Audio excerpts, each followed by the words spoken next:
ಮೀನರಾಶಿಯ ವೀಕ್ಷಕರೆಲ್ಲರಿಗೂ ಸಹ ವಿಠಲ್ ಭಟ್ ಮಾಡುವಂತಹ ನಮಸ್ಕಾರ ಹಾಗೂ ಚಾನೆಲ್ಗೆ ಆತ್ಮೀಯವಾದಂತಹ ಸ್ವಾಗತ. ಮೀನರಾಶಿಯವರಿಗೆ ಒಂದು ಅದ್ಭುತವಾದಂತಹ ಗುರುಬಲ ಇತ್ತು ಡಿಸೆಂಬರ್ 4ನೇ ತಾರೀಕಿನ ತನಕ. ಆದರೆ ನೆನ್ಪಿಟ್ಕೊಳ್ಳಿ, ಡಿಸೆಂಬರ್ 4ನೇ ತಾರೀಕು ನಂತರ ನಿಮಗೆ ಗುರುಬಲ ಇರೋದಿಲ್ಲ. ಇನ್ನು 6 ತಿಂಗಳುಗಳ ಕಾಲ ಮೀನರಾಶಿಯವರಿಗೆ ಗುರುಬಲ ಇರೋದಿಲ್ಲ. ಇದೊಂದು ದುಃಖದ ಸಂಗತಿ ಅನ್ಬೋದು, ಒಂದು ಬ್ಯಾಡ್ ನ್ಯೂಸ್ ಅಂತ ಅನ್ಬೋದು. ಆದರೆ ಈ ಒಂದು ಗುರುಬಲ ಹೋಗುತ್ತದೆ ಬಿಟ್ರೆ ಚತುರ್ಥಕ್ಕೆ ಗುರು ಬರ್ತಾನೆ, 4ನೇ ಮನೆಗೆ ಗುರು ಬರ್ತಾನೆ. ಸೊ ತೀರಾ ನೆಗೆಟಿವ್ ಅಂತ ನಾವೇನು ಹೇಳಲಿಕ್ಕಾಗಲ್ಲ, ಬಟ್ ಗುರು ಬಲ ಅನ್ನೋದಂತೂ ಮುಗಿದೋಗುತ್ತೆ. ಸೊ ಈ ಒಂದು ವಿಶೇಷವಾದಂತಹ ಸಂದರ್ಭ, ಇನ್ನು 6 ತಿಂಗಳುಗಳ ಸಂದರ್ಭ, ಇನ್ನು 6 ತಿಂಗಳ ನಂತರ ನಮಗೆ ಗುರುಬಲ ಸ್ಟಾರ್ಟ್ ಆಗೋದು. ಈ 6 ತಿಂಗಳು ನೀವು ಯಾವ ರೀತಿಯಲ್ಲಿ ಗುರುವಿನ ಪ್ರಭಾವ ಇರುತ್ತೆ ನಿಮ್ಮ ಜೀವನದ ಮೇಲೆ, ಹಾಗೂ ಅದನ್ನು ಯಾವ ರೀತಿಯಲ್ಲಿ ನೀವು ಪಾಸಿಟಿವ್ ಆಗಿ ಕನ್ವರ್ಟ್ ಮಾಡ್ಕೊಳ್ಬಹುದು, ಹಾಗೂ ಏನೇನು ಪರಿಹಾರಗಳು ಮಾಡ್ಕೊಳ್ಬಹುದು. ಸೊ ಇದೆಲ್ಲ ವಿಸ್ತಾರವಾಗಿ ಆದರೆ ನಿಮಗೆ ಬಹಳ ಚಿಕ್ಕ ಸಮಯದಲ್ಲಿ ಸಂಪೂರ್ಣವಾದಂತಹ ಮಾಹಿತಿಯನ್ನು ಈ ವಿಡಿಯೋದಲ್ಲಿ ಕೊಡಲಿಕ್ಕೆ ಪ್ರಯತ್ನ ಮಾಡ್ತೇನೆ. ಸೊ ಪ್ರತಿಯೊಬ್ಬ ಮೀನರಾಶಿಯವರಿಗೆ ಅತ್ಯಂತ ಮುಖ್ಯವಾದಂತಹ ವಿಡಿಯೋ. ಸೊ ದಯವಿಟ್ಟು ನಿಮ್ಮಲ್ಲಿ ಕಳಕಳಿಯ ಪ್ರಾರ್ಥನೆ ನಾನು ಮಾಡುವಂಥದ್ದು, ಯಾರ್ಯಾರು ಮೀನರಾಶಿಯವರಿದ್ದೀರಿ ಗೊತ್ತಿಲ್ಲ, ಸೊ ನಿಮಗೂ ಗೊತ್ತಿಲ್ಲ, ನನಗೂ ಗೊತ್ತಿಲ್ಲ, ನೀವು ಒಂದು ಸಹಾಯ ನನಗೆ ಮಾಡಿ. ವಾಟ್ಸಪ್, ಫೇಸ್ಬುಕ್, ಮೆಸೆಂಜರ್, ಟೆಲಿಗ್ರಾಮ್ ಎಲ್ಲ ಕಡೆ ನಿಮ್ಮ ಮೊಬೈಲ್ ಇರೋ ಆ್ಯಪ್ಗಳಲ್ಲಿ ಈ ವಿಡಿಯೋನ ಶೇರ್ ಮಾಡಿಬಿಡಿ. ಎಲ್ಲ ಕಡೆ ಈ ವಿಡಿಯೋನ ಶೇರ್ ಮಾಡಿ. ಈ ವಿಡಿಯೋನ ನೀವು ಶೇರ್ ಮಾಡಿದ್ರಿ ಅಂದರೆ ಯಾರ್ಯಾರು ಮೀನರಾಶಿ ಇರ್ತಾರೆ ಅವ್ರಿಗೆಲ್ಲ ವಿಡಿಯೋ ರೀಚ್ ಆಗುತ್ತೆ, ಅವ್ರಿಗೂ ಗೊತ್ತಾಗುತ್ತೆ, ಓಹೋ ಡಿಸೆಂಬರ್ 6ನೇ ತಾರೀಕು ನಂತರ ಗುರುಬಲ ಇರಲ್ಲ, ನಾವು ಹೆಂಗಿರಬೇಕು, ಹೆಂಗೆ ನಡ್ಕೊಳ್ಬೇಕು, ಏನು ಪರಿಹಾರ ಮಾಡ್ಕೊಳ್ಬೇಕು, ಏನೇನು ಆಗುತ್ತೆ ಜೀವನದಲ್ಲಿ, ಇದೆಲ್ಲ ಸಹ ಅವ್ರಿಗೂ ಸಹ ಒಂದು ನಾಲೆಡ್ಜ್ ಬರಂಗಾಗುತ್ತೆ. ಅವ್ರಿಗೂ ಒಳ್ಳೇದಾಗುತ್ತೆ, ನಿಮಗೂ ಒಳ್ಳೇದಾಗುತ್ತೆ. ಸೊ ಎಲ್ಲರಿಗೂ ಒಳ್ಳೇದೇ ಆಗುತ್ತೆ. ಸೊ ದಯವಿಟ್ಟು ವಿಡಿಯೋನ ಶೇರ್ ಮಾಡ್ಲಿಕ್ಕೆ ಮರಿಬೇಡಿ. ಫೇಸ್ಬುಕ್ಕಲ್ಲಿ ನೋಡ್ತಾ ಇದ್ದೀರಾ, ನಮ್ಮ ಪೇಜನ್ನು ಫಾಲೋ ಮಾಡ್ಕೊಳ್ಳೋಕೆ ದಯವಿಟ್ಟು ಮರಿಬೇಡಿ. ಯೂಟ್ಯೂಬಲ್ಲಿ ನೋಡ್ತಾ ಇದ್ದೀರಾ, ನಮ್ಮ ಚಾನಲ್ನ ಸಬ್ಸ್ಕ್ರೈಬ್ ಮಾಡ್ಕೊಳ್ಳಿ. ಅಂದರೆ ದಯವಿಟ್ಟು ಕಡೆ ಸಬ್ಸ್ಕ್ರೈಬ್ ಅಂತ ಬಿಡುತ್ತೆ, ಸಬ್ಸ್ಕ್ರೈಬ್ ಮಾಡ್ಕೊಂಡು ಬೆಲ್ ಬಟನ್ ಹೊತ್ಕೊಂಡು ಆಲ್ ಅಂತ ಮಾಡ್ಲಿಕ್ಕೆ ದಯವಿಟ್ಟು ಮರಿಬೇಡಿ. ಬನ್ನಿ ವಿಡಿಯೋನ ಶುರು ಮಾಡೋಣ. ಗುರುಗ್ರಹ ಮೀನರಾಶಿಯವರಿಗೆ ರಾಶ್ಯಾಧಿಪತಿ ಹಾಗೂ ಕರ್ಮಾಧಿಪತಿ ಆಗಿರಲಿದೆ. ಸೊ ಆದ್ರಿಂದ ಡಿಸೆಂಬರ್ 4ನೇ ತಾರೀಕಿನ ತನಕ ರಾಶ್ಯಾಧಿಪತಿಯ ಪ್ರಭಾವವನ್ನ, ಚತುರ್ಥದಲ್ಲಿರೋದ್ರಿಂದ ಅಲ್ಲಿಯ ಪ್ರಭಾವವನ್ನ, ಕರ್ಮಾಧಿಪತಿ ಆದ್ರಿಂದ ಅಲ್ಲಿಯ ಪ್ರಭಾವವನ್ನು, ಒಟ್ಟು 3 ಪ್ರಭಾವಗಳನ್ನು ವಿಶೇಷವಾಗಿ ಗುರುಗ್ರಹ ನೀಡಲಿದ್ದಾನೆ. ಸೊ ಗುರುಬಲ ಮುಗಿದೋಗುತ್ತೆ ಅಂದ್ರೆ ಒಂದು 48 ದಿನಗಳ ಕಾಲ, ಡಿಸೆಂಬರ್ 4ರ ತನಕ 48 ದಿನಗಳ ಕಾಲದ ಏನು ಗುರುಬಲ ಇರ್ತಿತ್ತು, ಇದರ ಒಂದು ಪ್ರಭಾವ ನಿಮಗೆ ತುಂಬಾ ಪಾಸಿಟಿವ್ ಆಗಿ ಬಂದ್ಬಿಡ್ತು. ಸಡನ್ ಆಗಿ ಎಲ್ಲ ರೀತಿಯಲ್ಲಿ ಅನುಕೂಲ ಆಗ್ತಾ ಇದೆ, ಏನೋ ಒಂದು ಡೆವಲಪ್ಮೆಂಟ್ಸ್ ಆಗ್ತಾ ಇದೆ ಅನ್ನೋದೆಲ್ಲ ಒಂದು ಸ್ವಲ್ಪ ಸ್ವಲ್ಪ ಸ್ಪೀಡ್ ತಗೊಂಡಿತ್ತು. ನಿಮ್ಮ ಜೀವನದ ಒಂದು ಅಭಿವೃದ್ಧಿ ಸ್ವಲ್ಪ ಸ್ಪೀಡ್ ತಗೊಂಡಿತ್ತು, ಒಳ್ಳೆ ಗೇರ್ ಚೇಂಜ್ ಮಾಡಿ ಒಳ್ಳೆ ಸ್ಪೀಡಲ್ಲಿ ಹೋಗ್ತಾ ಇತ್ತು. ಮತ್ತೆ ಈಗ ಮತ್ತೆ ಪುನಃ ನಾರ್ಮಲ್ ಸ್ಪೀಡಿಗೆ ಬಂದ್ಬಿಡುತ್ತೆ, ಮತ್ತೆ ಪುನಃ ನಾರ್ಮಲೈಸ್ ಆಗಿಬಿಡುತ್ತೆ, ಮತ್ತೆ ನಾರ್ಮಲ್ ಆಗಿ ಹೋಗ್ತಾ ಇರುತ್ತೆ, ಯಾಕೆಂದ್ರೆ ಗುರು ಚತುರ್ಥದಲ್ಲಿ ಬಂದಿರೋದ್ರಿಂದ. ಬಟ್ ವಿಶೇಷವಾಗಿ ಇದು ಅನುಕೂಲ ಆಗ್ತಕ್ಕಂಥದ್ದು ಯಾರಿಗಪ್ಪ ಅಂದ್ರೆ ವಿದ್ಯಾರ್ಥಿಗಳಿಗೆ. ಸೊ ನೀವು ಮೀನರಾಶಿಯ ವಿದ್ಯಾರ್ಥಿಗಳಾದ್ರೆ ಗುರುಬಲ ಮುಗಿದೋದ್ರೂ ಕೂಡ ಪರವಾಗಿಲ್ಲ, ಒಳ್ಳೆಯ ವಿದ್ಯೆ ಸಿಗುತ್ತೆ, ಒಳ್ಳೆಯ ನಾಲೆಡ್ಜ್ ಸಿಗುತ್ತೆ, ಓದಿದ್ ಚೆನ್ನಾಗಿ ಅರ್ಥ ಆಗುತ್ತೆ, ಓದಿದ್ ಚೆನ್ನಾಗಿ ನೆನಪಲ್ಲಿರುತ್ತೆ, ಒಳ್ಳೊಳ್ಳೆ ಟೀಚರ್ಸ್ ಸಿಗ್ತಾರೆ, ಒಳ್ಳೊಳ್ಳೆ ಲೆಕ್ಚರರ್ಸ್ ಸಿಗ್ತಾರೆ, ಮಾರ್ಗದರ್ಶಕರು ಚೆನ್ನಾಗಿರೋರು ಸಿಗ್ತಾರೆ. ಇದೆಲ್ಲ ರೀತಿಯಲ್ಲಿ ಅನುಕೂಲ ಆಗಲಿದೆ.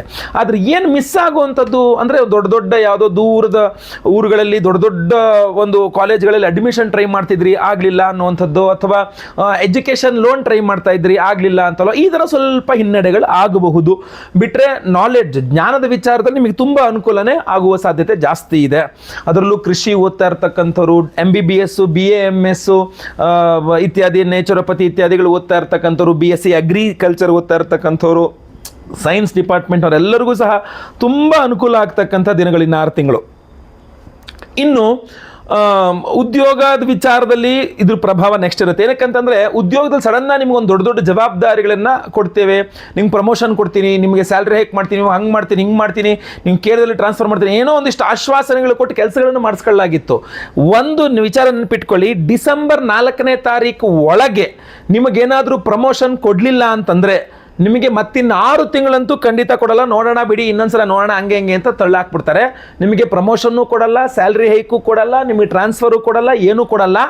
ಕೊಟ್ಟರೆ ಡಿಸೆಂಬರ್ 4-5ನೇ ತಾರೀಕು ಒಳಗೆ ಕೊಡಬೇಕು. ಕೊಡಲಿಲ್ವಾ ಆಮೇಲೆ ಮತ್ತೆ ಕೊಡೋ ಸಾಧ್ಯತೆಗಳು ತೀರಾ ಕಡಿಮೆ ಇರ್ತದೆ. ನಿಮ್ಮ ವೈಯಕ್ತಿಕ ಜಾತಕದಲ್ಲಿ ಕೊಟ್ಟರೆ ಕೊಡಬೇಕು ಅಷ್ಟೇ, ಅದಕ್ಕೆ ವೈಯಕ್ತಿಕ ಜಾತಕ ನೋಡಬೇಕಾಗಿರುತ್ತೆ. ಹಾಗಂತ ನಿಮಗೇನು ಕೆಲಸದಿಂದ ಏನು ತೆಗೆದಾಕ್ಬಿಡಲ್ಲ, ನಿಮ್ಮ ಕೆಲಸ ಹಾಗೆ ಕಂಟಿನ್ಯೂ ಆಗ್ತಿರುತ್ತೆ. ನಿಮಗೊಂಚೂರು ಅವರು ಬೆನ್ನಿಗೆ ಚೂರಿ ಹಾಕಿದ್ರು ಅಥವಾ ಮೋಸ ಮಾಡಿದ್ರು ಅನ್ನುವಂಥದ್ದೊಂದು ಇರ್ತದೆ ನಿಮಗೆ ಮೀನರಾಶಿಯವರಿಗೆ, ಅದೇನು ಮಾಡ್ಲಿಕ್ಕೆ ಆಗಲ್ಲ, ಅನುಭವಿಸಬೇಕು. ಬಟ್ ವೆಯ್ಟ್ ಮಾಡಿ, ನೆಕ್ಸ್ಟ್ ಇನ್ನು 6 ತಿಂಗಳ ನಂತರ ಫಸ್ಟ್ ಪ್ರಿಫರೆನ್ಸ್ ನಿಮಗೆ ಕೊಡ್ತಾರೆ. ಹಿಂದಿನ ಸಲ ಅವ್ರಿಗೆ ಮೋಸ ಮಾಡಿಬಿಟ್ವಿ, ನಾವು ಕೊಟ್ಟು ಮಾತು ನಡ್ಕಳಿಸ್ಕೊಳ್ಳೋಕ್ಕಾಗಿಲ್ಲ, ಈ ಸಲ ಕೊಟ್ಬಿಡೋಣ ಅಂತ ಹೇಳ್ಬಿಟ್ಟು 6 ತಿಂಗಳ ನಂತರ ನಿಮಗೆ ಕೊಡುವ ಸಾಧ್ಯತೆ ಇದೆ. ಇಲ್ವಾ ಡಿಸೆಂಬರ್ 6ನೇ ತಾರೀಕು ಒಳಗೆ, 5ನೇ ತಾರೀಕು ಒಳಗೆ ಇಲ್ಲ ಡಿಸೆಂಬರ್ 5ನೇ ತಾರೀಕು ನಂತರ ಆದ್ರೆ ಆಗಲ್ಲ, ಇನ್ನು ಜೂನ್ 1ನೇ ತಾರೀಕು ನಂತರನೇ. ಸೊ ಡಿಸೆಂಬರ್ 5ನೇ ತಾರೀಕಿಂದ ಜೂನ್ 1ನೇ ತಾರೀಕು ಒಳಗೆ ಮಧ್ಯಭಾಗ 6 ತಿಂಗಳಿದೆ, ಅಲ್ಲೊಂದು ಸ್ವಲ್ಪ ಅಂತೂ ಇದು ಅಷ್ಟೆಲ್ಲ ಇದಿಲ್ಲ. ಇನ್ನು ನಿರುದ್ಯೋಗಿಗಳಿಗೆ ಉದ್ಯೋಗ ಸಿಗುವಂಥ ವಿಚಾರದಲ್ಲಿ ಏನಾಗುತ್ತೆ, ನಿಮಗೆ ಡಿಸೆಂಬರ್ 6 ಒಳಗಡೆ ಸಿಕ್ಕಿದ್ರೆ ಸಿಕ್ತು, ಡಿಸೆಂಬರ್ 6 ನಂತರ ಸಿಗಲ್ಲ ಅಂತ ಹೇಳಲ್ಲ, ಬಟ್ ನಿಮಗೆ ಹೇಳಿದ ಪೊಸಿಷನ್ ಕೊಡದೇ ಇರಬಹುದು, ನಿಮಗೆ ಕೋಟ್ ಮಾಡಿದಷ್ಟು ಸ್ಯಾಲ್ರಿ ಕೊಡದೇ ಇರಬಹುದು, ಅಥವಾ ನಿಮಗೆ ಹೇಳಿದ ಸೌಲಭ್ಯಗಳೆಲ್ಲ ಕೊಡದೇ ಇರಬಹುದು. ಸೊ ಈ ಥರ ಒಂದು ಸ್ವಲ್ಪ ನನ್ನ ಅನ್ಕೊಂಡಿದ್ದೊಂದು ಆಗಿದ್ದಿನ್ನೊಂದು ಅನ್ನೋ ಥರ ಸ್ವಲ್ಪ ವ್ಯತ್ಯಾಸ ಆಗ್ಬಿಡುತ್ತೆ. ಬಟ್ ಎನಿಹೌ ಕೆಲಸ ಇಲ್ಲದೆ ಮನೇಲಿ ಖಾಲಿ ಕೂತ್ಕೊಳ್ಳೋ ಬದಲಾಗಿ ಜನ್ಮಶನಿ ಸಾಡೆ ಸತಿ ಏನೋ ಒಂದು ಸಂಬಳ ಕೊಡ್ತಾರೆ, ನಡಿ ಕೆಲಸಕ್ಕೆ ಹೋಗೋಣ ಅನ್ನೋ ಥರ ಅದೊಂದು ಸ್ವಲ್ಪ ನೀವು ಅನುಸರಿಸಿಕೊಂಡು ಹೋಗುವಂಥ ಸಾಧ್ಯತೆಗಳೇ ಜಾಸ್ತಿ ಕಂಡು ಬರ್ತಾ ಇದೆ. ಇನ್ನು ಬಹಳ ಮುಖ್ಯವಾಗಿ ಹಿನ್ನಡೆ ಆಗ್ತಕ್ಕಂಥದ್ದು ವಿವಾಹದ ವಿಚಾರಗಳಲ್ಲಿ. ಸಡನ್ನಾಗಿ ಏನಾಗ್ಬಿಟ್ಟಿತ್ತು, ಈ ಅವಿವಾಹಿತ ಮೀನರಾಶಿಯವರಿಗೆಲ್ಲ ವಿವಾಹದ ವಿಚಾರದಲ್ಲಿ ತುಂಬ ಸಡನ್ನಾಗಿ ಈ ನವೆಂಬರ್ನಲ್ಲಿ, ಅಕ್ಟೋಬರ್ ಎಂಡು, ನವೆಂಬರು, ಡಿಸೆಂಬರ್ 4ನೇ ತಾರೀಕಿನ ತನಕ ತುಂಬ ಅವಕಾಶಗಳು ಬಂದ್ಬಿಡುತ್ತೆ. ಅದೇನೋ ಫಿಕ್ಸ್ ಆಗ್ಬಿಟ್ಟು ನಿಶ್ಚಿತಾರ್ಥನೂ ಮುಗಿದೋಯ್ತು ಅಂದ್ರೆ ನೋ ಪ್ರಾಬ್ಲಮ್, 6 ತಿಂಗಳ ನಂತರ ಮದುವೆ ಮಾಡೋಣ ಅಂದ್ರೆ ನೋ ಪ್ರಾಬ್ಲಮ್. ಇಲ್ಲ ಡಿಸೆಂಬರ್ 4ನೇ ತಾರೀಕು ನಂತರ ನೀವೇನಾದರೂ ನಿಶ್ಚಿತಾರ್ಥ ಮಾಡೋಣ, ಆಮೇಲೆ ನೋಡೋಣ, ಇನ್ನೂ ಮಾತಾಡೋಣ, ಜನವರಿ ತನಕ ಇನ್ನೊಂದು ಸ್ವಲ್ಪ ಎಳೆದಾಡೋಣ, ಇನ್ನೊಂದಿಷ್ಟು ನೋಡೋಣ ಅಂತ ಅಂದ್ಬಿಟ್ರೆ ಮತ್ತೆ ಗೋವಿಂದ, ಮತ್ತೆ ಇನ್ನು 6 ತಿಂಗಳ ನಂತರನೇ ನಿಮಗೆ ಮತ್ತೆ ಹೊಸದಾಗಿ ಹುಡುಕಬೇಕಾದ ಅಥವಾ ಹುಡುಗನ ಹುಡುಕಬೇಕಾದ ಪರಿಸ್ಥಿತಿಗಳು ಬರುತ್ತೆ. ಸೊ ಅದರಿಂದ ಆ ವಿವಾಹ ಆಗಿಲ್ಲ ಬಟ್ ಫಿಕ್ಸ್ ಆಗಿದೆ ಅಥವಾ ಫಿಕ್ಸ್ ಅರ್ಧಂಬರ್ಧ ಆಗಿದೆ ಅನ್ನೋ ಥರದವ್ರಿಗೆಲ್ಲ ಸ್ವಲ್ಪ ಹಿನ್ನಡೆ ಆಗುವಂತಹ ಸಾಧ್ಯತೆಗಳೇ ಜಾಸ್ತಿ ಇಲ್ಲಿ ಕಂಡು ಬರ್ತಾ ಇರತಕ್ಕಂಥದ್ದು. ಆಮೇಲೆ ಬಿಸ್ನೆಸ್ ವ್ಯಾಪಾರಾದಿಗಳವರಿಗೆ ಅದ್ಭುತವಾಗಿ ವ್ಯಾಪಾರ, ಅದೇನಾದರೂ ನೀವು ಸಾಲ ಕೊಟ್ಬಿಟ್ಟಿದ್ರಿ ಅಂದರೆ ಮತ್ತೆ ಒದ್ದಾಟ ಆಗ್ಬಿಡುತ್ತೆ. ಅಂದರೆ ಉದಾಹರಣೆಗೆ ಒಳ್ಳೆ ಬಿಸ್ನೆಸ್ಸು, ಬಟ್ ಸಾಲ ಕೊಟ್ಟಿದ್ದೀನಿ, December 2nd week 3rd week ಜನವರಿ 1st ವೀಕಲ್ಲೆಲ್ಲ ಕ್ಲಿಯರ್ ಮಾಡ್ತೀನಿ ದುಡ್ಡನ್ನ ಅಂತ ಹೇಳಿದ್ದಾರೆ ಅಂತಂದರೆ ನಂಗೆ ಯಾಕೋ ಸ್ವಲ್ಪ ಡೌಟು, ಒಂದು ಸ್ವಲ್ಪ ಎಳೆದಾಡ್ತಾರೆ, ನೀವು ತುಂಬ ಒದ್ದಾಡಬೇಕು ಆ ದುಡ್ಡನ್ನ ವಾಪಸ್ ಕಿತ್ಕೊಳ್ಳೋಕ್ಕೆ ಅಂತ ಅನಿಸ್ತಾ ಇದೆ. ಡಿಸೆಂಬರ್ 4ನೇ ತಾರೀಕು ಒಳಗಡೆ ತೊಗೊಂಡ್ಬಿಟ್ರಿ ಅಂದರೆ ಬಚಾವು ನೀವು. ಡಿಸೆಂಬರ್ 4ನೇ ತಾರೀಕು ನಂತರ ನಿಮಗೆ ಗುರುಬಲ ಇರಲ್ಲ, ಸೊ ಆಮೇಲೆ ತಗೊಳ್ಳೋವಂಥದ್ದು ಬಹಳ ಕಷ್ಟ ಆಗ್ಬಿಡುತ್ತೆ, ಪ್ರಾಫಿಟ್ ಇರಲ್ಲ. ಸೊ ವ್ಯಾಪಾರಿಗಳು ಒಂಚೂರು ಡಲ್ ಆಗಬಹುದು, ಜಾಬ್ನವ್ರಿಗೆ ಮತ್ತೆ ಪುನಃ ವಾಪಸ್ ಅದೇ ನಾರ್ಮಲೈಸಿಗೆ ಬರ್ತದೆ. ವಿದ್ಯಾರ್ಥಿಗಳಿಗೆ ಮಾತ್ರ ತುಂಬ ಒಳ್ಳೆಯದಾಗಿರ್ತಕ್ಕಂಥದ್ದು. ವಿವಾಹಾದಿಗಳು ವಿಚಾರಗಳು ಸ್ವಲ್ಪ ಹಿನ್ನಡೆ ಆಗಿಬಿಡ್ತದೆ. ಸಂತಾನಾದಿ ವಿಚಾರಗಳಿಗೆ ಆಗಲಿ ಪ್ಲಸ್ ಪಾಯಿಂಟ್ ಇದು, ನಾನು ಅದೊಂದು ಹೇಳ್ಬೋದು, ಸಂತಾನಕ್ಕೆ ಪ್ರಯತ್ನ ಮಾಡಿ ಅಂತ ಹೇಳ್ಬೋದು. ಗುರುಬಲ ಇಲ್ಲ ಅಂದರೂ ಪರವಾಗಿಲ್ಲ, ಡಿಸೆಂಬರ್ ತಿಂಗಳಲ್ಲೇ 1st ವೀಕು 2nd ವೀಕ್ ಒಳಗಡೆ ನೀವು ಸಂತಾನಕ್ಕೆ ಪ್ರಯತ್ನ ಮಾಡಿದರೆ ಅತ್ಯಂತ ಉತ್ತಮ ಅನ್ನುವಂಥದ್ದು ನನ್ನ ಒಂದು ಪರ್ಸನಲ್ ಹೇಳಿಕೆ ನಿಮಗೆ. ಸೊ ನೋಡಿ, ನಿಮಗೆ ಬಿಟ್ಟಂಥ ವಿಚಾರ ಅದೆಲ್ಲ ವೈಯಕ್ತಿಕ ಜಾತಕಗಳು ನೋಡ್ಕೊಳ್ಬೇಕಾಗ್ತದೆ. ಆರೋಗ್ಯಾದಿ ವಿಚಾರಗಳೆಲ್ಲ ಏನು ವ್ಯತ್ಯಾಸ ಆಗ್ತಕ್ಕಂಥದ್ದಿಲ್ಲ. ಬಟ್ ಏನಾಗುತ್ತೆ ಅಂದರೆ ಒಂದು ಈ ಡಿಸೆಂಬರ್ 4ರ ತನಕ ಅತ್ಯದ್ಭುತವಾಗಿತ್ತು ನಿಮ್ಮ ಆರೋಗ್ಯ, ಅಂದರೆ ಸೂಪರ್ ಡೂಪರ್, ಇರೋ ಬಾಧೆಗಳೆಲ್ಲ ಪರಿಹಾರ ಅನ್ನೋ ಥರ ಆ ಲೆವೆಲ್ಗೆ ಆರೋಗ್ಯ ಇರಲ್ಲ, ಬಟ್ ಓಕೆ ಥರನೇ ಓಕೆ ನಾರ್ಮಲ್ ಆಗಿ ಇದೀನಿ ಅನ್ನೋ ಥರ ನಾರ್ಮಲೈಸ್ ಆಗಿಬಿಡುತ್ತೆ. ತೀರಾ ಕೆಟ್ಟೋಗಲ್ಲ ಆರೋಗ್ಯ, ಆ ಲೆಕ್ಕದಲ್ಲಿ ತೀರಾ ಏನು ಕೆಡಕಾಗಲ್ಲ, ಓಕೆ ನಡೆಸ್ಕೊಂಡು ಹೋಗ್ಬೋದು, ಏನು ತೊಂದರೆ ಇಲ್ಲ. ಬಟ್ ಈ ಮೊದಲೇನಾಗಿತ್ತು ಅಂದರೆ ಈ ಜನ್ಮ ಶನಿ ಇತ್ಯಾದಿಗಳಿಂದ ಏನೇ ಆರೋಗ್ಯ ಬಾಧೆ ಇದ್ದರೂ ಸಡನ್ನಾಗಿ ಒಳ್ಳೆ ಡಾಕ್ಟರ್ ಸಿಕ್ಬಿಡ್ತು, ಸಡನ್ನಾಗಿ ಒಳ್ಳೆ ಔಷಧಿ ಸಿಕ್ಬಿಡ್ತು, ಸಡನ್ನಾಗಿ ಔಷಧಿಗಳು ಚೆನ್ನಾಗಿ ಕೆಲಸ ಮಾಡಿ ಆ ಲೆವೆಲ್ಗೆಲ್ಲ ಇರಲ್ಲ. ಸ್ವಲ್ಪ 2-3 ಸಲ ಪ್ರಯತ್ನ ಮಾಡಿದ್ರೆ ಒಳ್ಳೆ ಡಾಕ್ಟ್ರು ಅಥವಾ ಯಾವುದೋ ಒಬ್ಬನು ಓಕೆ ಪರವಾಗಿಲ್ಲ ಏನೋ ಕೊಟ್ಟಿದ್ದಾರೆ, ಮೊದಲಿನಷ್ಟು ನೋವಿಲ್ಲ ಬಟ್ ಓಕೆ ಪರವಾಗಿಲ್ಲ ಅನ್ನೋ ಥರ ಈ ಮೀಡಿಯಮ್ ಅಥವಾ ಲೋ ಲೆವೆಲ್ಗೆ ಬಂದ್ಬಿಡುತ್ತೆ ಒಂಚೂರು. ಅದಕ್ಕೆ ಗುರುವಿನ ಆರಾಧನೆ ನೀವು ಎಷ್ಟು ಜಾಸ್ತಿ ಮಾಡ್ಕೊಳ್ತೀರೋ ಇದೆಲ್ಲ ಪಾಸಿಟಿವ್ ಆಗಿ ಟರ್ನ್ಔಟ್ ಮಾಡ್ಕೊಂಡ್ಬಿಡ್ಬೋದು. ರಾಷ್ಟ್ರಾಧಿಪತಿ ಶನಿ ಗುರು 2 ಆರಾಧನೆ ಬಹಳ ಮುಖ್ಯವಾಗಿ ಬೇಕಾಗ್ತದೆ. ಜನ್ಮ ಶನಿಯ ಎಲ್ಲ ಸಾಡೆ ಸಾತಿಯ ನಿಮ್ಮ ಪ್ರಾಬ್ಲಮ್ಗಳನ್ನು ಗುರು ಪರಿಹಾರ ಮಾಡ್ತಿತ್ತು ಡಿಸೆಂಬರ್ 4ರ ತನಕ. ಇನ್ನು ಮುಂದೆ ಒಂದು 6 ತಿಂಗಳು ಅದು ಆಗಲ್ಲ, ಗೊತ್ತಾಯ್ತಲ್ವಾ? ಸೊ ಮತ್ತೆ ಪುನಃ ಜನ್ಮ ಶನಿಯಿಂದಾಗಿ ಆರೋಗ್ಯ ಹಾಳು, ಜನ್ಮ ಶನಿಯಿಂದಾಗಿ ಕೆಲಸಗಳು ಲೇಟು, ಜನ್ಮ ಶನಿಯಿಂದಾಗಿ ಹಿನ್ನಡೆ, ಜನ್ಮ ಶನಿಯಿಂದಾಗಿ ಬಾಧೆಗಳು, ದುಡ್ಡು, ಇದೆಲ್ಲ ಮತ್ತೆ ವಾಪಸ್ ಬಂದ್ಬಿಡುತ್ತೆ. ನಿಮಗೆ ಏನು ತುಂಬ ಪ್ರಾಮುಖ್ಯತೆಯನ್ನು ಬರೆದು ಬಿಟ್ಟಿದ್ರಿ ಮತ್ತೆ ಪುನಃ ಸೈಡ್ ಲೈನ್ ಆಗುವಂಥ ಸಾಧ್ಯತೆಗಳು ಇರ್ತದೆ.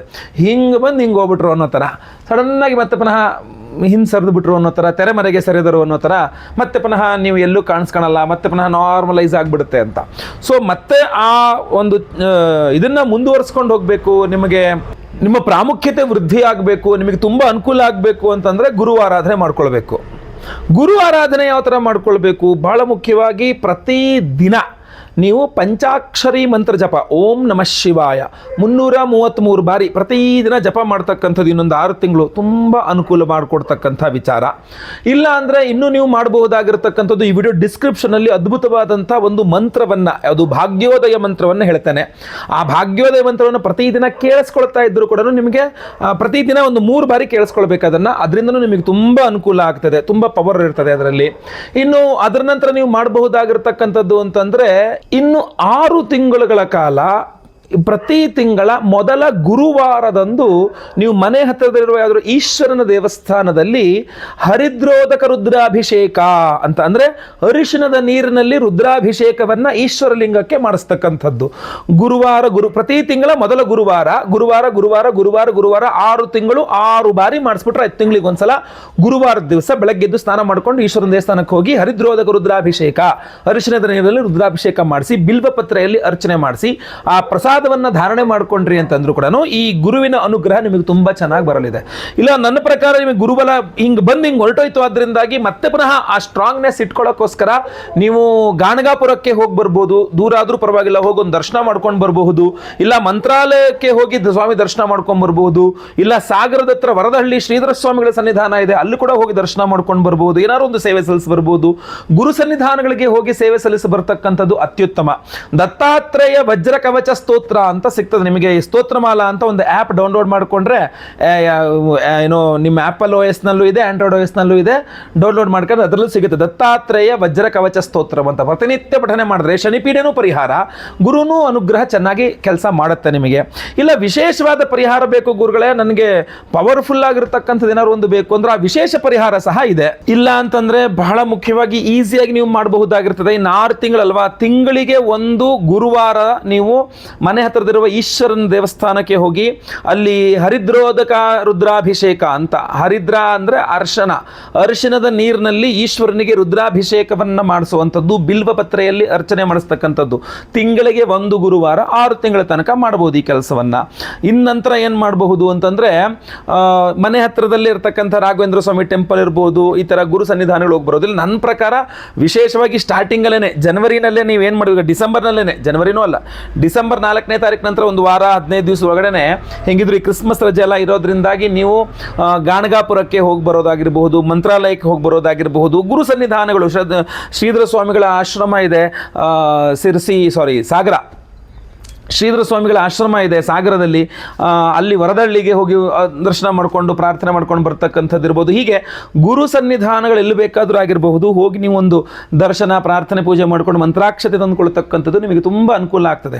ಇನ್ನು ಬಹಳ ವಿಶೇಷವಾದ ಪರಿಹಾರ, ವಿಶೇಷವಾದ ಪ್ರಸಾದಗಳು ಏನಪ್ಪಾ ಅಂತಂದ್ರೆ, ಡಿಸೆಂಬರ್ 4ನೇ ತಾರೀಕು ಗುರುವಾರ ಹುಣ್ಣಿಮೆ, ಗುರುಪೂರ್ಣಿಮೆ ಅನ್ನೋ ಥರ ಬಂದಿದೆ. ಅದು ಅವತ್ತು ದತ್ತಾತ್ರೇಯರ ಜಯಂತಿ, ಅವತ್ತು ಮಾರ್ಗಶೀರ್ಷ ಹುಣ್ಣಿಮೆ, ಗುರು ದತ್ತಾತ್ರೇಯರ ಜಯಂತಿ. ಆ ದತ್ತ ಜಯಂತಿ ದಿವಸ ಗುರುವಾರ ಬೇರೆ ಬಂದಿದೆ. ಸೊ ತುಂಬ ಅದೃಷ್ಟವಾಗಿರತಕ್ಕಂತಹ ಒಂದು ದಿನ ಅವತ್ತು. ಅವತ್ತಿನ ದಿವಸ ನಮ್ಮ ಯಾಗಶಾಲೆಯಲ್ಲಿ ಗುರು ದತ್ತಾತ್ರೇಯರ ಹೋಮವನ್ನು ಮಾಡ್ತಾ